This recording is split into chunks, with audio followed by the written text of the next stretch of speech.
Hello, everyone. Welcome to day 10 of Power Reading the Bible. We are already at day 10, and this is so beautiful. We bless God for grace. We bless Him for the insights and the revelation He has been giving us as we study His Word. So today we read from Numbers 2 to 11. We started Numbers yesterday. We ended Leviticus yesterday and started the first chapter of Numbers yesterday. So jumping right into it. In Numbers 2, the first insight is we begin to see God actually tell the people of Israel how the camp is supposed to be arranged. So right now, the tabernacle has been built and God started to give them, God is just so deliberate. God started to give them how to arrange themselves around the camp. So the tabernacle was supposed to be in the middle of the camp, and then 3 tribes of Israel each were supposed to arrange themselves on the 4 sides of the tabernacle. So tabernacle definitely is square or rectangle, whatever, but it definitely had 4 sides, a square, and then each tribe, 3 tribes each on the north face, on the south face, east face, west face. And it deliberately said that the tribe of Judah, yes, the tribe of Judah was supposed to be first on the east side, which means they were supposed to be the ones closest. So God determined which tribe was supposed to be closest to his tabernacle, and the one that will be behind, and the one that will be behind. And it really was just beautiful. He also declared his consecration and his choice for the Levites. So he also started to tell the people that he has set the Levites apart. They were to be his firstborn. They are to be his firstborn of Israel. And that the Levites were actually supposed to be, unlike the rest that were supposed to be on the 4 faces of the tabernacle, the Levites were supposed to be around, the tabernacle as well. Also, God started to explain, the purity code for them, things that were, what would make them clean, what would make them unclean, how to restitute for sin. He also started to explain there were going to be a particular set of people who were supposed to have special consecration, and they were the Nazarites. And they were supposed to take what was called the Nazarite vow, which was they were not supposed to drink alcohol, they were not supposed to cut their hair, they were not supposed to touch anything that was dead, whether it's dead goat or dead chicken or whatever, they were not supposed to. And if I recall, I think every single thing that they are not supposed to do, Samson did it. Not here, we have not entered into the book of Samson, but if I recall very well, I think Samson did everything that was against the code of what being a Nazarite meant. There was a very interesting thing that caught my eyes when we got to Numbers 5, and it was the test for an unfaithful wife. So it was given a scenario where if there was a wife who was being unfaithful, what's almost like the husband did not have proof and she's getting away with it, and then maybe the husband got jealous and he's suspecting that there's something that they can do. And I need to read it because it was very interesting. I'm always very particular about things that the one that the Bible deliberately mentions. So one moment it's talking of something, then the next it jumps to something like there's something there, or maybe something happened, something must have caused it, and I like to pay attention to those things. So it's in Numbers 5, verses 11, and it says, "Then the Lord said to Moses, speak to the Israelites and say to them, if a man's wife goes astray and is unfaithful to him, so that another man has sexual relations with her, and this is hidden from her husband, and her purity is undetected, and since there is no witness against her, and she has not been caught in the act, and if the feelings of jealousy come over her husband, and he suspects his wife, and she is impure, or if he is jealous and suspects even though she is not impure, then he can take his wife to the priest, and he must take an offering of 1/10 of an ephah, a barley of flour on her behalf, and must not pour olive oil on it or put incense on it, because it is a grain offering for jealousy." They had offering for jealousy. "And a reminder offering to draw attention for wrongdoing. The priest shall bring her and have her stand before the Lord. Then he shall take some holy water in a clay jar and put some dust from the tabernacle floor into the water. After the priest has had the woman stand before the Lord, he shall loosen her hair and place in her hands the reminder offering, the grain offering for jealousy, while he himself holds the bitter water that brings a curse. Then the priest shall put the woman under oath and say to her, if no other man has had sexual relations with you, and you have not gone astray, become impure while still married to your husband, may this bitter water that brings a curse not harm you. So if you have not gone astray, you have not sinned, you have not been adulterous, while you drink this water, it will not harm you. But if you have gone astray while married to your husband and you have made yourself impure by having sexual relations with a man other than your husband, here the priest is to put the woman under the curse. May the Lord cause you to become a curse among your people when he makes your womb miscarry and your abdomen swell or more sickos. May this water that brings a curse enter your body so that your abdomen swells and your womb miscarries. Then the woman is to say, Amen, so be it. The priest is to write these curses on a scroll and then wash them off into the bitter water. And he shall make the woman drink the bitter water that brings a curse. And this water that brings a curse and causes bitter suffering will enter her. The priest is to take from her hands the grain offering for jealousy and wave it before the Lord.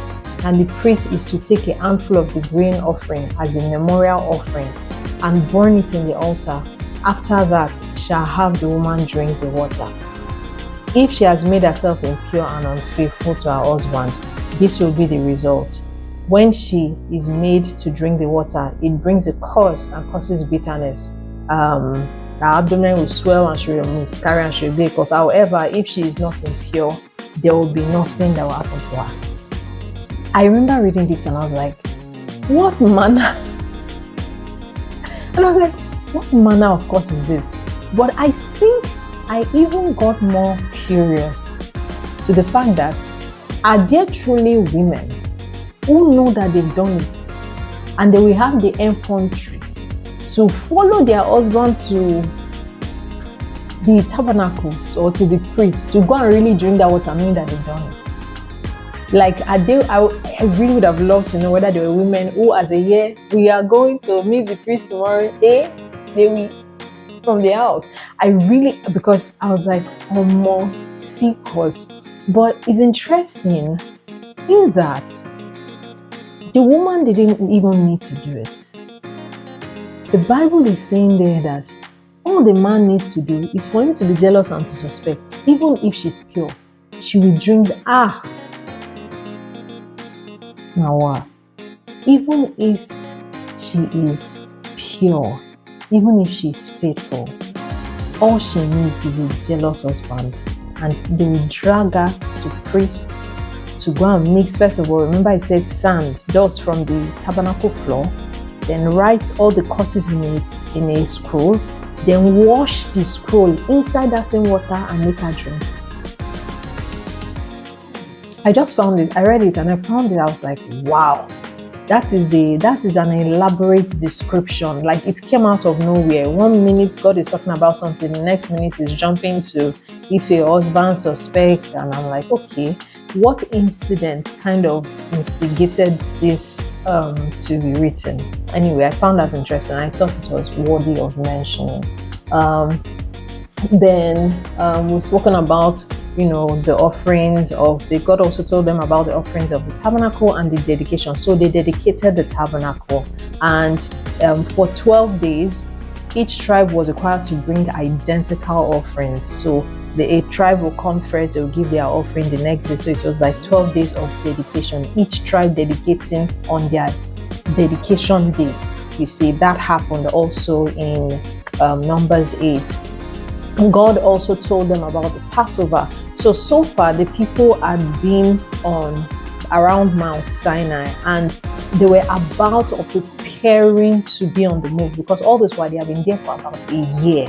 They had not moved, they had just been camping there because the glory of the Lord had kind of tabernacled, there. So God was beginning to tell them about the festivals, things they were supposed to do, yearly things they were supposed to pay attention to, as He was preparing them for them to now be on the move, to start heading to the promised land. As we begin to read, we will see that there were 3 stop camps that the Israelites had in their journey to the promised land, and Mount Sinai was the first. We would see the rest as we progress along.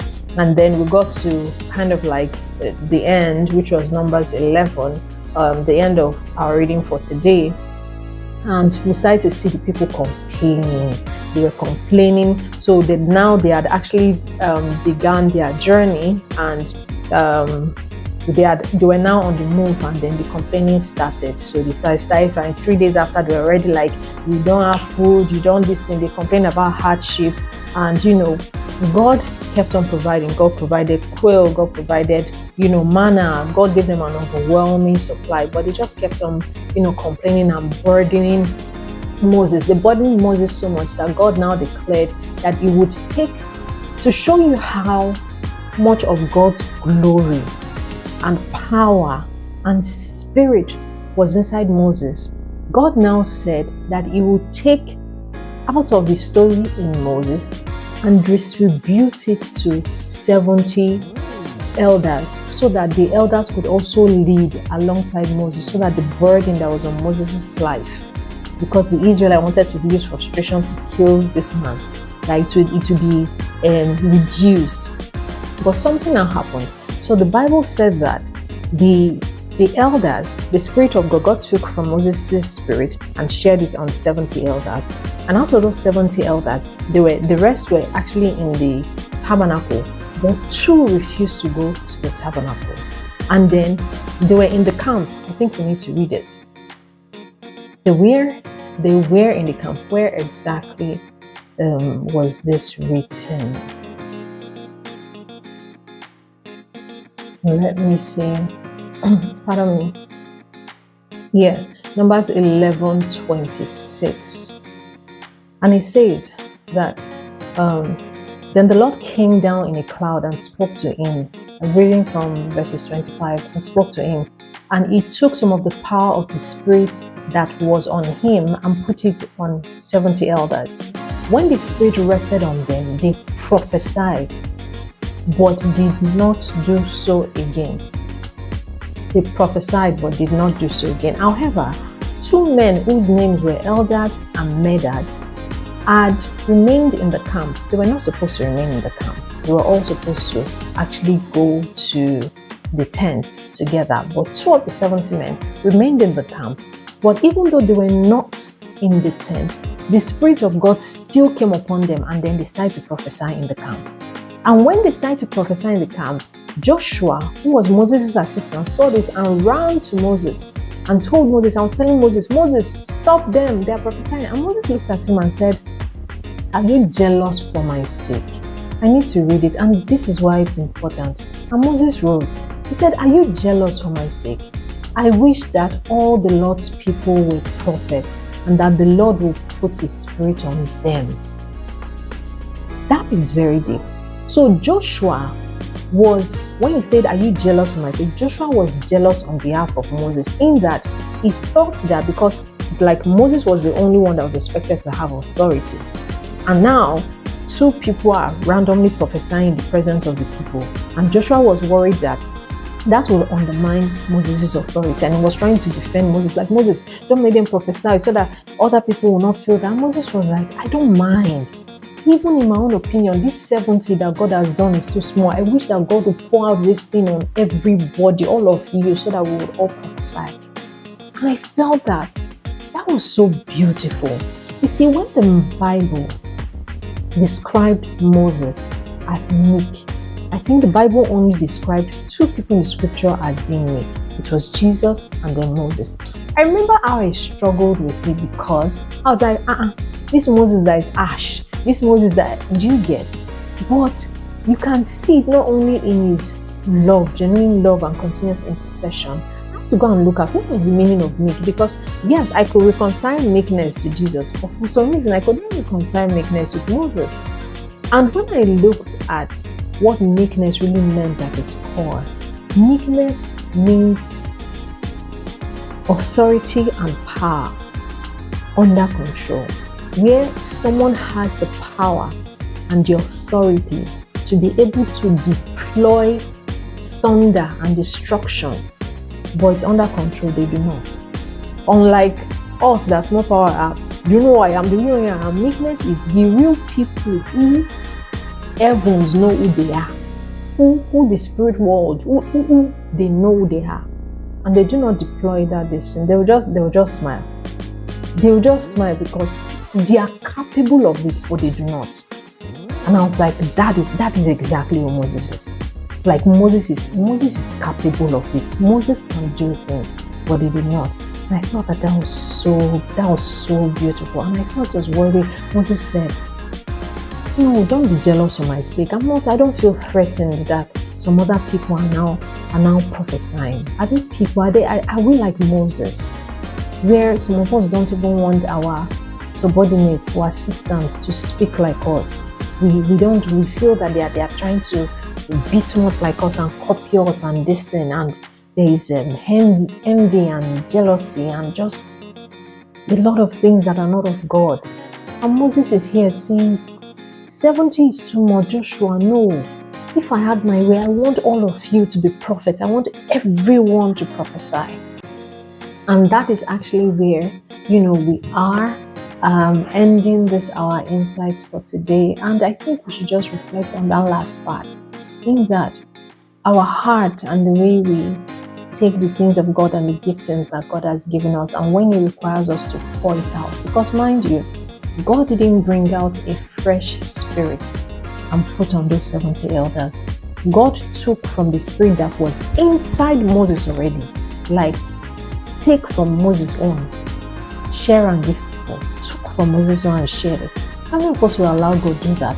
Where God will say, I want to take out of what is in you and give to you. It's like you have 100 apples and God say, I need 50. I want to. Do you get? I'm not saying that's, but I'm just trying to give you an example. How many of us wouldn't protest like, God, now you can create more, why don't you do more?